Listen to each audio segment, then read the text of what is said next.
ថាស្ងួននៅមិនទាន់មានថ្មីបេះដូងអូននៅភក្តីស្រីទ្រាំរស់ទាំងមិនភ្លេចប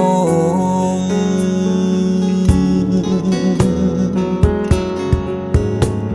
គេថាអូននៅដូចមុន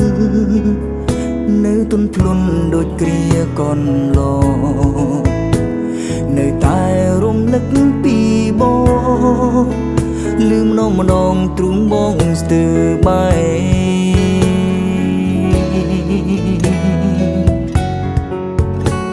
ចង់វិលទៅរកអូនណាអតីតសង្សារចាំងបងអើយតែយើងចប់យូរណាស់ហើយបកក្រោយមិនបានឡើយថ្លៃចង់វិលរកសង្សារចាំងតែបារម្ភពីសង្សារថ្មីខ្លាចគេត្រូវឈឺរីងរៃព្រោះស្គាល់គេទៅបងចាស់ស្មោ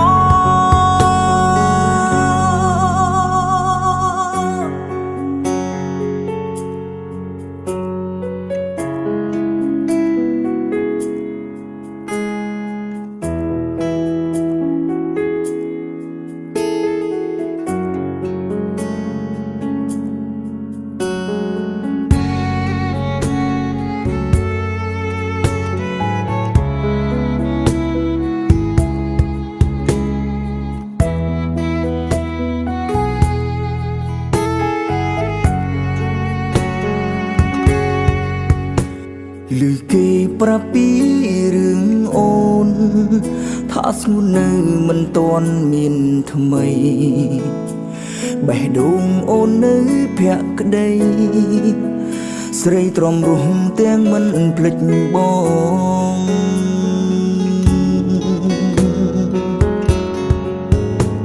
គេថាអូននៅដូចមុននៅទន់ភ្លន់ដូចគ្រាកន្លងនៅតែរំលឹកពីបងលឺម្ដងម្ដងទ្រូងបងស្ទើរបែ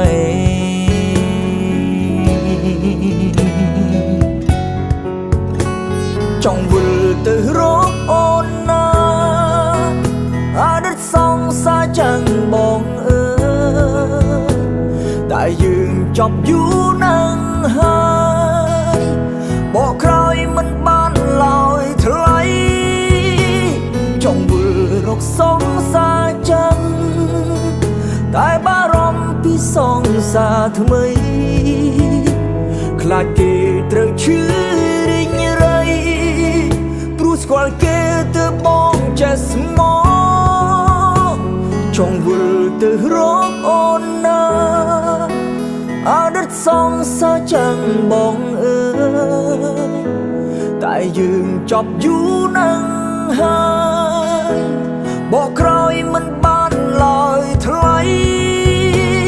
ចង់វិលរកសង្សារចាំង